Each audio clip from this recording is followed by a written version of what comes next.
Jai Guruji, Shukrana Guruji. We are here to continue our journey for our dear book Autobiography for Yogi, and I am here to narrate what's there written in this book through my own language, and of course with Guruji's immense kripa and grace. And I welcome you all once again to join me in this journey, and seek Guruji's blessings of why he told us to read this book, and why it has answers to so many things which are happening in our day-to-day lives. It's an extremely modern book which encompasses and makes us realize that we are here in the path of divinity. We are here in the path of spiritualism. We need to take things lightly, and we need to surrender ourselves and situations that trouble us so much. And instead of getting onto a phase which is about depression and overthinking, and then recycling those negative thoughts is not going to yield you anything. Neither it's going to lead you anywhere where you are going to be thinking good about yourself.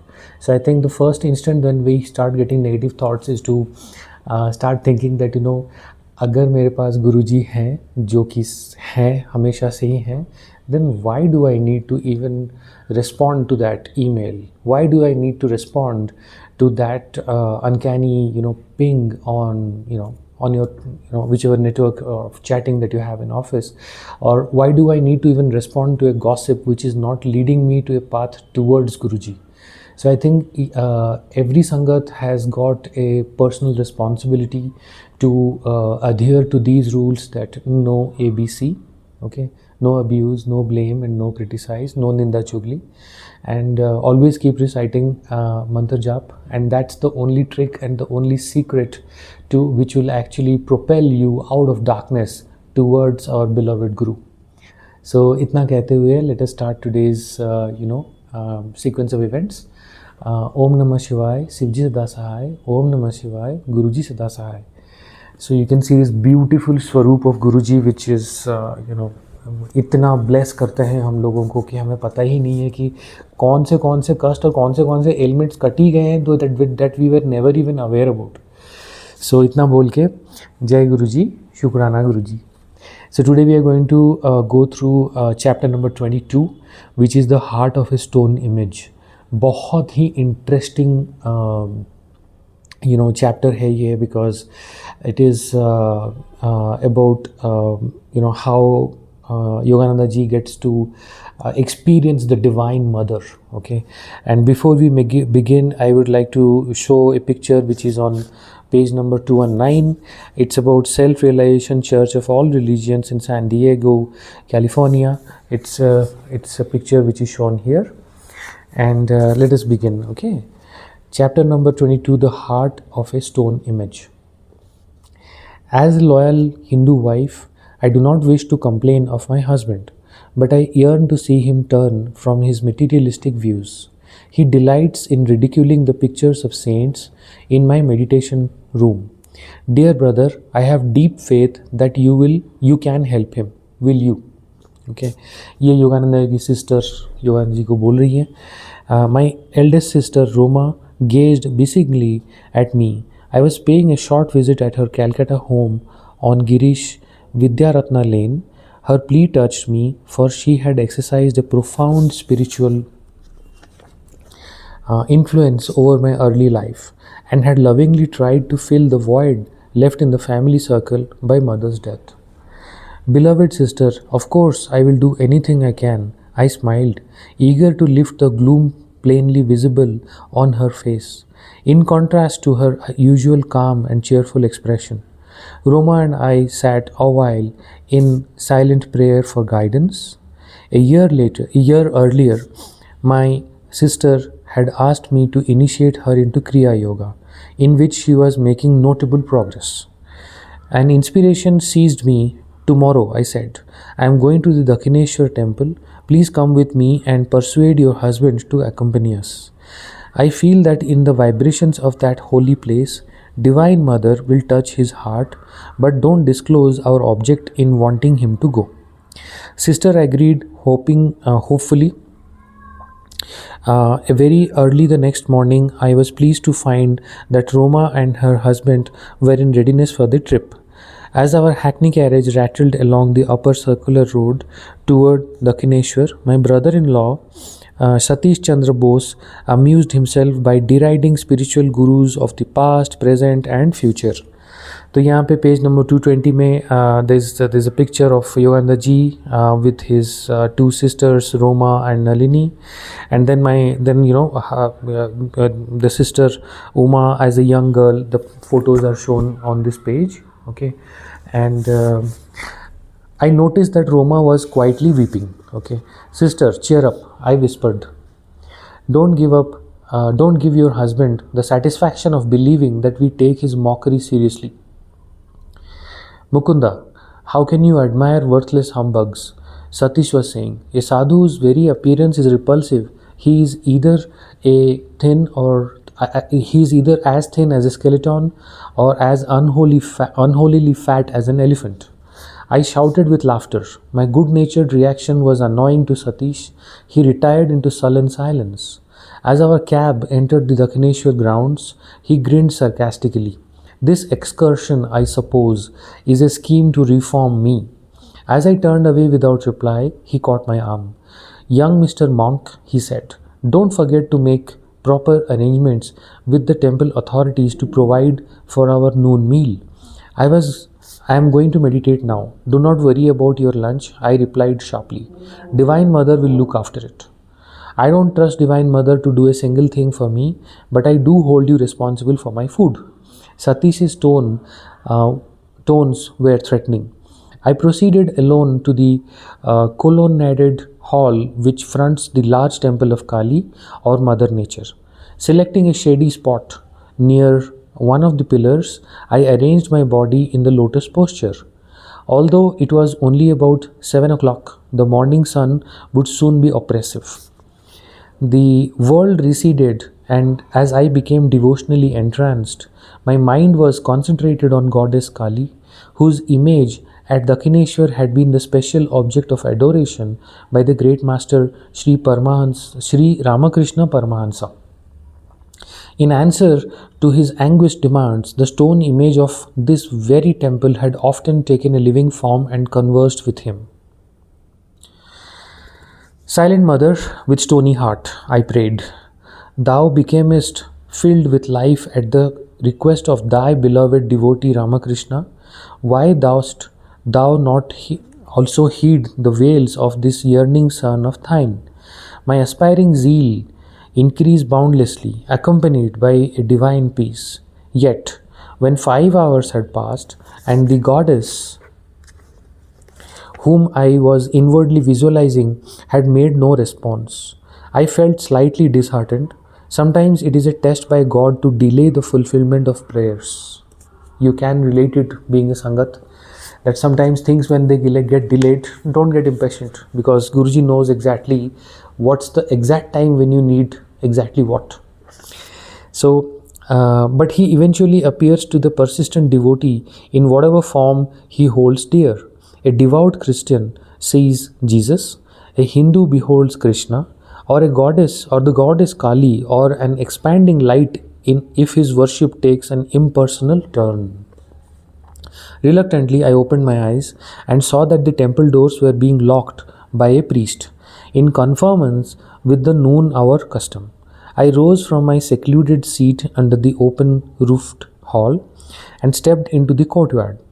Its stone floor was scorching under the midday sun. My bare feet were painfully burned. Divine Mother, I silently remonstrated, thou didst not come to me in vision, and now thou art hidden in the temple behind closed doors. I wanted to offer a special prayer to thee today on behalf of my brother-in-law. Okay. My inward petition was instantly acknowledged. First, a delightful cold wave descended over my back and under my feet, banishing all discomfort. Then, to my amazement, the temple became greatly magnified. Its large door slowly opened, revealing the stone figure of Goddess Kali. Gradually, it changed into a living form, smilingly nodding in greeting, thrilling me with joy indescribable. As if by a mystic syringe, the breath was drawn from my lungs. My body became very still, though not inert. So these are divine experiences that we get when we are truly into God's grace, and we understand that God हमारे अंदर है, right? So an ecstatic enlargement of consciousness followed. I could see clearly for several miles over the Ganges river on to my left, and beyond the temple into the entire Dakshineshwar precincts. The walls of all buildings glimmered transparently. Through them I observed people walking to and fro from distant acres. Though I was breathless and my body in a strangely quiet state, yet I was able to move my hands and feet freely. For several minutes, I experimented in closing and opening my eyes. In either state, I saw distinctly the whole Dakshineshwar panorama. Spiritual sight, X ray like, penetrates into all matter. The divine eye is center everywhere. Circumference nowhere. I realized anew, standing there in the sunny courtyard, that when man ceases to be a prodigal child of God, engrossed in a physical world, indeed, dream, baseless as a bubble, he re-inherits his eternal realms. If escapism be a need of man, cramped in his own personality, can any escape compare with the majestic of omnipresence? Powerful. In this sacred experience of Dakshineshwar, the only extraordinarily enlarged objects were the temple and the form of the goddess. Everything else appeared in its normal dimensions, although each was enclosed in a halo of mellow light, white, blue, and pastel rainbow hues. My body seemed to be of ethereal substance, ready to levitate. Fully conscious of my material surroundings, I was looking about me and taking a few steps without disturbing the continuity of the blissful vision. Behind the temple walls, I suddenly glimpsed my brother in law as he sat under the thorny branches of a sacred bale tree. I could effortlessly discern the course of his thoughts, somewhat uplifted under the holy influence of Dakshineshwar. His mind yet held unkind reflections about me. I turned directly to the gracious form of the goddess. Divine Mother, I prayed, wilt thou not spiritually change my sister's husband? The beautiful figure, hitherto silent, spoke at last. Thy wish is granted.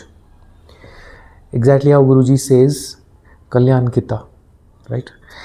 I looked happily at Satish, as though instinctively aware that some spiritual power was at work. He rose resentfully from his seat on the ground. I saw him running behind the temple. He approached me, shaking his fist. The all-embracing vision disappeared. No longer could I see the glorious goddess. The towering temple was reduced to its ordinary size, minus its transparency. Again my body sweltered under the fierce rays of the sun. I jumped to the shelter of the pillared hall, where Satish pursued me angrily. I looked at our watch. It was 1 o'clock. The divine vision had lasted an hour. You little fool, my brother-in-law blurted out. You have been sitting there cross-legged and cross-eyed for 6 hours. I have gone back and forth watching you. Where is my food? Now the temple is closed. You failed to notify the authorities. We are left without lunch. The exaltation I had felt at the goddess's presence was still vibrant within my heart. I was emboldened to exclaim, Divine Mother will feed us. Satish was beside himself with rage. Once and for all, he shouted, I would like to see your Divine Mother giving us food here without any prior arrangements. His words were hardly uttered when a temple priest crossed the courtyard and joined us. Son, he addressed me, I have been observing your face serenely glowing during hours of meditation. I saw the arrival of your party this morning and felt a desire to put aside ample food for your lunch. It is against the temple rules to feed those who do not make a request beforehand. But I have made an exception for you. I thanked him and gazed straight into Sati's eyes. He flushed with emotion, lowering his gaze into silent repentance.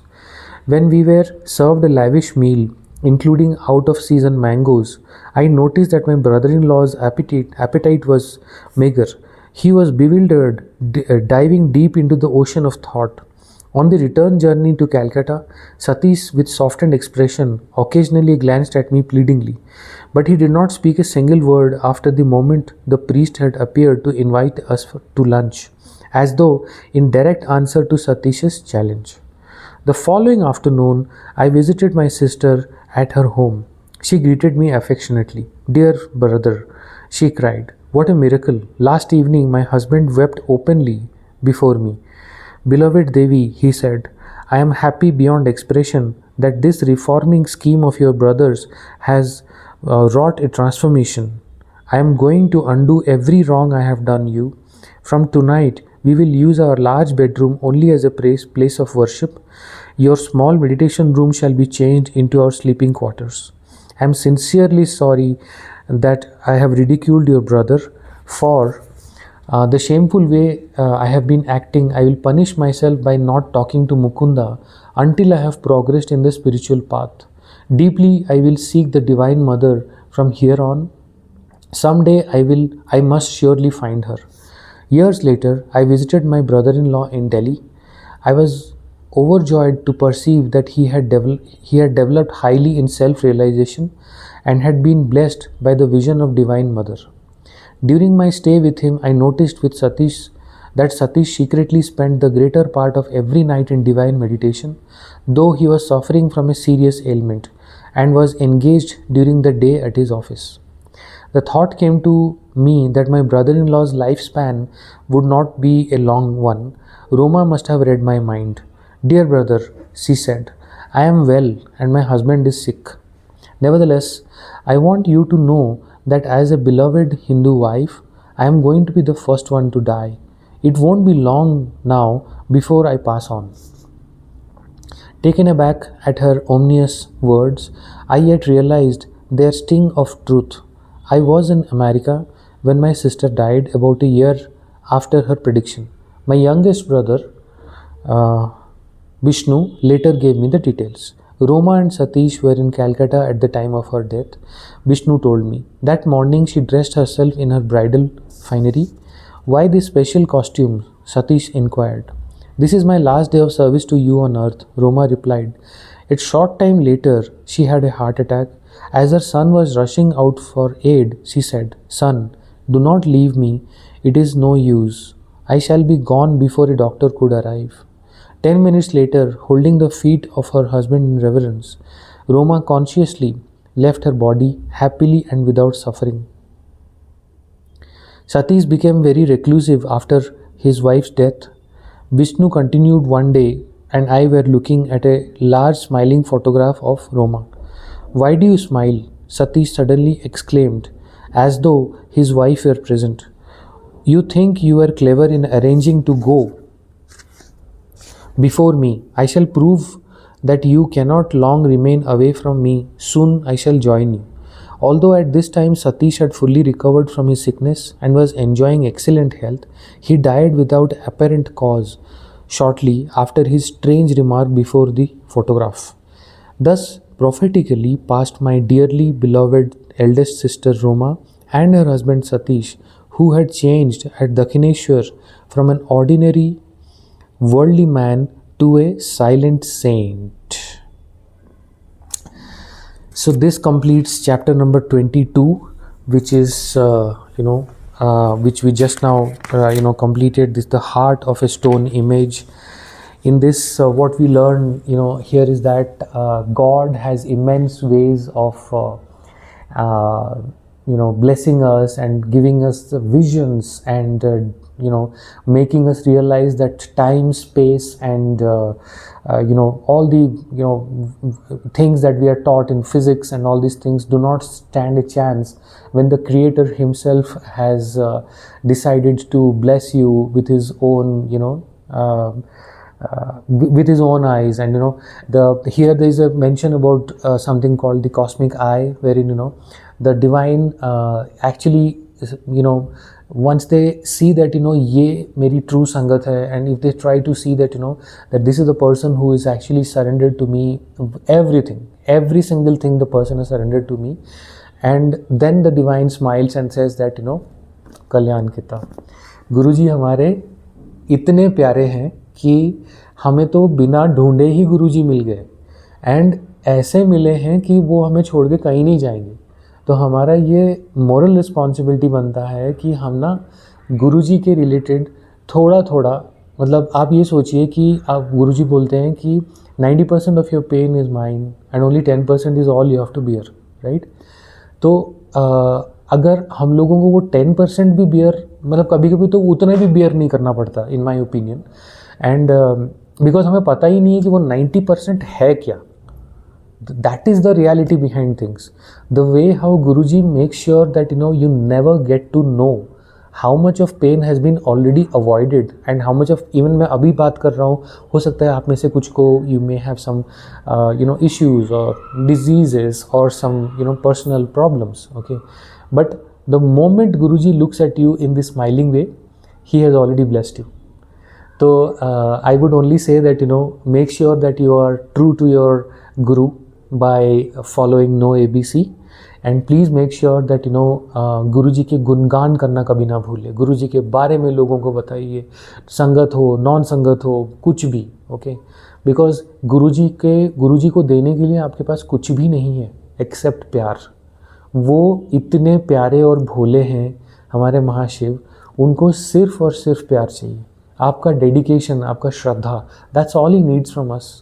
You don't have anything that you can give it to such a महापुरुष.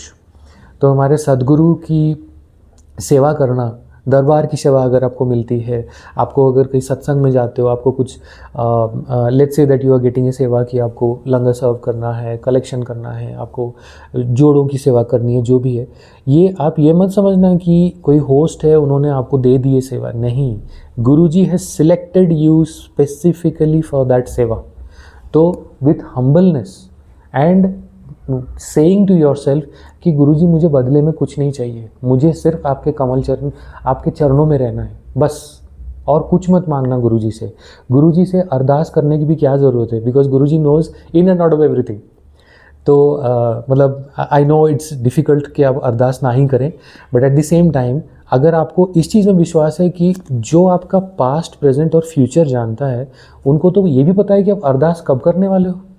सो I think if you look at things in that perspective, you start to realize कि हमारे गुरुजी ने हमें मतलब he is healing us every single moment. Okay, इतना बोलते हुए मैं आपसे आज्ञा लेता हूँ. एंड जय गुरुजी, शुक्राना गुरुजी. ओम नमः शिवाय, शिवजी सदा सहाय. ओम नमः शिवाय, गुरुजी सदा सहाय. जय गुरुजी.